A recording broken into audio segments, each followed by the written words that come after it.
अमीर करोड़पति वर्सेस चूहा। एक गांव में नथुलाल नाम का एक कॉन्ट्रैक्टर रहता था। वो बहुत लालची था। जो सहूलियतें सरकार से लोगों तक पहुंचना चाहिए था वो सब यही हड़प लेता था। वो राशन शॉप में पहुंचने वाले सामान,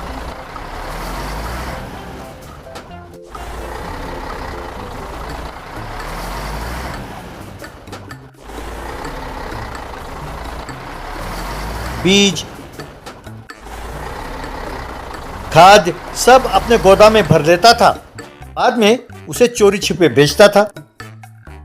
भी कोई सरकारी अफसर निरीक्षण के लिए आता था। अरे साहब, हमारे गांव के चूहे बहुत खराब हैं। जैसे ही सामान पहुंचते हैं और रातों रात ये चूहे सारा कुछ खा जाते हैं साहब। अब आप ही बताइए मैं क्या करूं? ये सब बातें उस गांव के चूहों का सरदार चूहा नायक ने सुना। यूं नथुलाल चूहों के नाम पर करोड़ों रुपए कमाने लगा।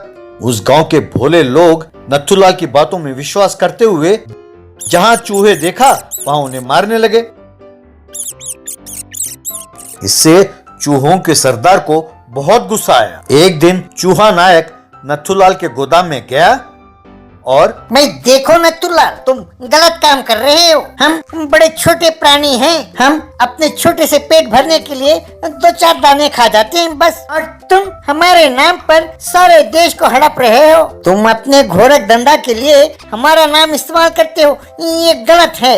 कम से कम अब से हमारे खिलाफ यूं गलत प्रचार करना बंद कर दो। लोग हमें चोर समझते हैं और देखते ही मार डालते हैं।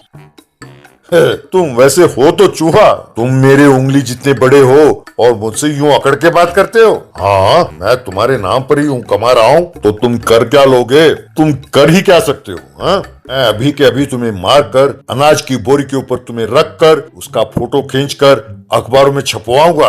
कहकर डंडा लेकर उसके पीछे पड़ा।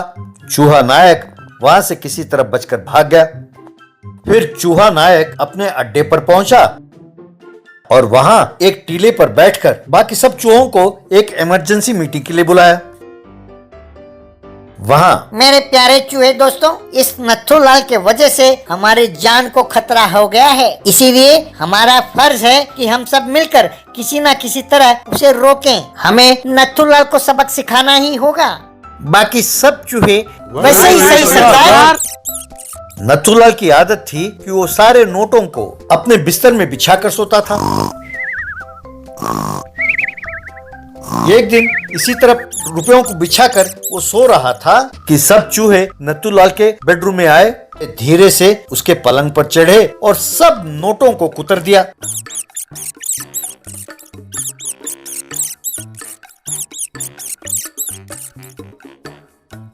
सवेरे नींद से जागकर जब नथुलाल ने देखा कि नोट सारे कुतरे हुए हैं, वो परेशान हो गया। वो अपना बाल नोचने लगा। थोड़ी देर बाद अपने आप को संभाल कर, ए चूहा नायक, देखो मैं तुम्हारा क्या हाल करता हूँ, कहकर चूहा नायक को तलाश करते हुए निकल गया। उसने बहुत ढूंढा पर उसे चूहा नायक नहीं मिला। इस तरह नथुलाल ने कई बार नया घर बनाया, नए कपड़े खरीदे और खाने के लिए सब सामान जमा किया। चूहों ने आकर हर बार उनका नाश कर दिया।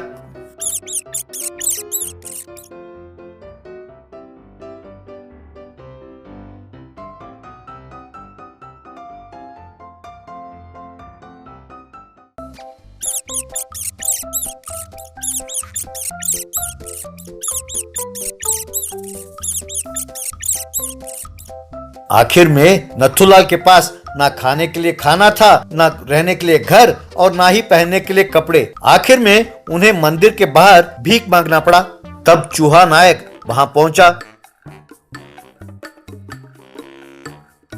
देखा नथुलाल, कहते थे ना कि तुम तो चूहे हो, तुम क्या कर सकते हो। अब जान गए ना कि हम क्या कर सकते हैं। वैसे इस समाज में हम चूहों से ज्यादा तुम जैसे छुचुंदर ही बहुत हानिकारक हैं। जनता के पैसे हड़पने वाले तुम जैसे छुचुंदरों के लिए यही हमारी चेतावनी है। जो भी सरकारी पैसे खाने की कोशिश करेगा उसका हम यही हाल करेंगे, खबरदार। कह के चला गया। नथुलाल की बोलती बंद हो गई और वो चूहा नायक को देखता ही रह गया। चूहा नायक वहां से चला गया। Underground prison escape. एक दिन रात को एक जेसीबी वैन एक बैंक के पास आई। उसमें से कालिया नाम का मोस्ट वांटेड क्रिमिनल उतरा। वो सिक्योरिटी गार्ड के पास गया, उसको बातों में उलझाकर उसके चेहरे पर एक स्प्रे छिड़का तो सिक्योरिटी गार्ड गश खाकर गिर गया। बाद में वो जेसीबी से बैंक के पिछली दीवार को तोड़कर बैंक के अंदर गया। फिर वहां से बहुत सारे रुपयों को एक ट्रक में भरकर वहां से चला गया। बाद में उस ट्रक को एक डंप यार्ड में ले गया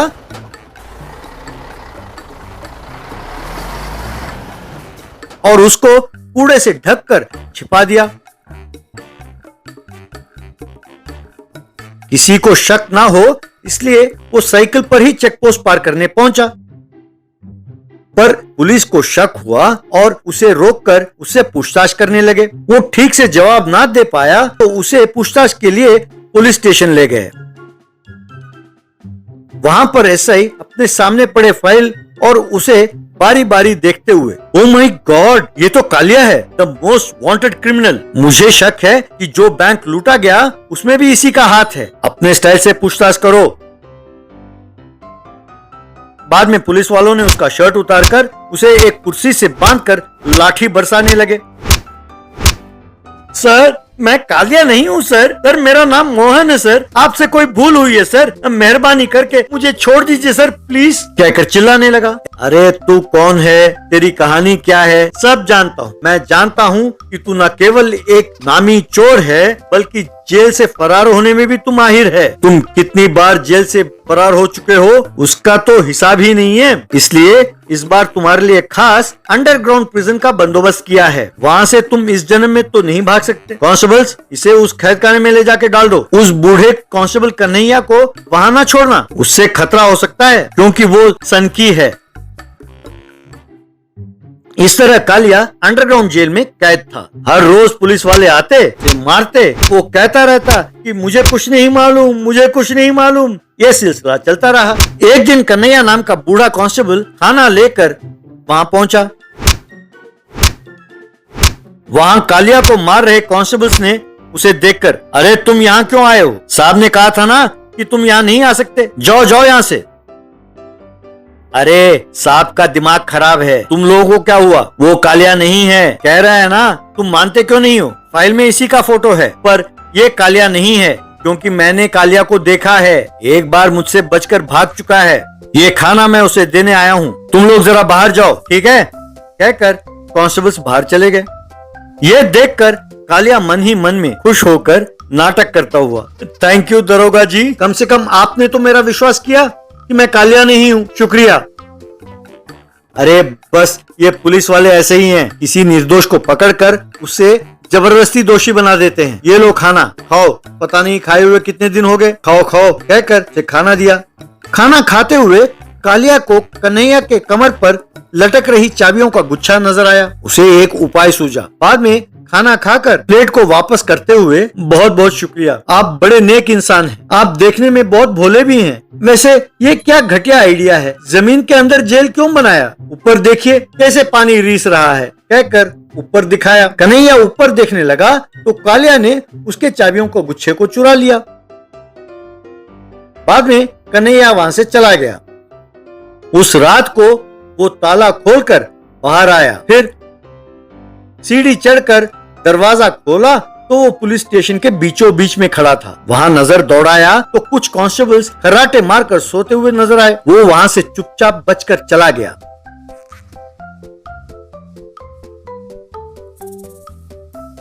बाद में वो सीधा डंप यार्ड पहुंचा। कूड़े को हटाया तो ट्रक नजर आई। मैंने सोचा नहीं था कि इतनी जल्दी मैं बाहर आ जाऊंगा। थैंक यू बुढ़े constable, I love you. 100 crore रुपए, इन पैसों से मैं विदेश जाकर सेटल हो जाऊंगा, कहकर खुशी से नाचने लगा। वो यूं ट्रक में बैठकर ट्रक को स्टार्ट करके आगे बढ़ने लगा। तब उसका रास्ता रोककर पुलिस जीप और कुछ पुलिस वाले खड़े थे। उन्हें देखकर कालिया दंग रह गया। कन्हैया को एसपी यूनिफॉर्म में देखकर वो और भी चौंक गया। क्यों, तुमने मुझे एक बूढ़ा कांस्टेबल और एकदम भोला इंसान समझा था ना? You are wrong, I am SP Kanhaiya. ये सारा नाटक मेरा ही रचाया हुआ है। ये जानकर कि तुम जेल से फरार होकर सीधा यहीं आओगे, हमने ये सारा प्लान किया था। क्यों, है ना नहले पे दहला? बस कालिया बेहोश होकर गिर गया।